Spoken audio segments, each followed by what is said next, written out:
Good morning, Cory. How are you doing? I'm good, Ara. How you doing today? Fantastic. You are such an educator on this show because you're making us aware of who, what, where, why, when, and how. Because, I mean, this used to be that well-kept secret, and now not so much. People are actually, wondering if they are a hoarder. Yeah, I think the show's actually brought a lot of awareness to it. That's probably the best outcome that we could have asked for, to be honest. A lot of people say, oh, you're just exploiting these people. And, yes, to a degree, we have to show their story, but so many people, can relate to the struggles of either the hoarder or the family, depending on which side they're on, because this affects 5% of our population.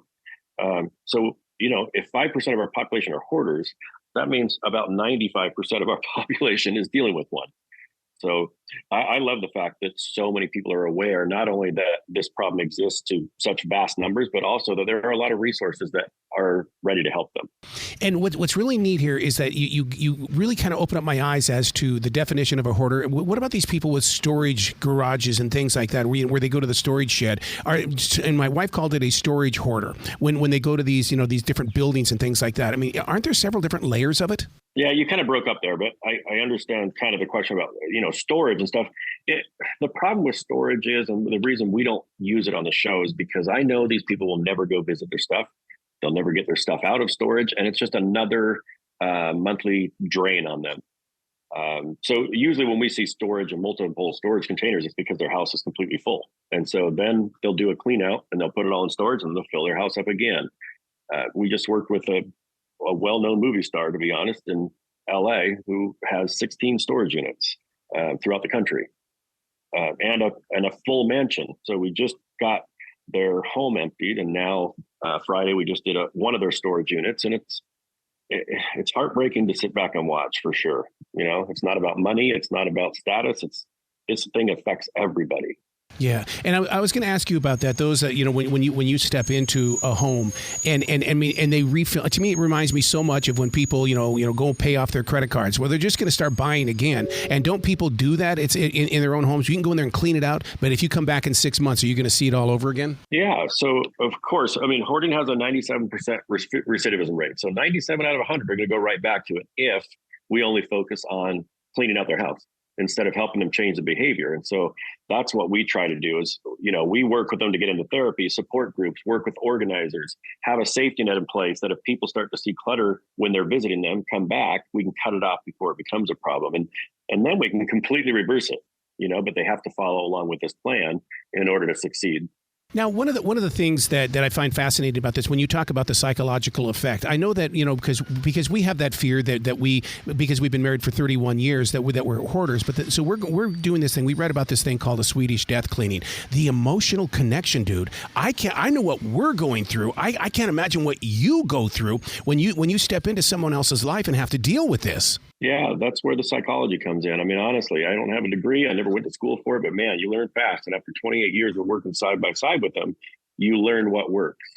And that's why, like, for any new employee or franchise that we sell, we have an 8-hour psychology class that I teach them on specifically hoarding, what to say, what not to say, but more importantly, why people hoard. So how they're getting there in the first place, what types of things they hoard, because I can tell a lot about a person just by seeing what is in their house. And then the whole afternoon is spent on how to make the most progress and getting into the deep psychology of, how their mind is working when you're going through their stuff, what to say, what not to say, questions to ask.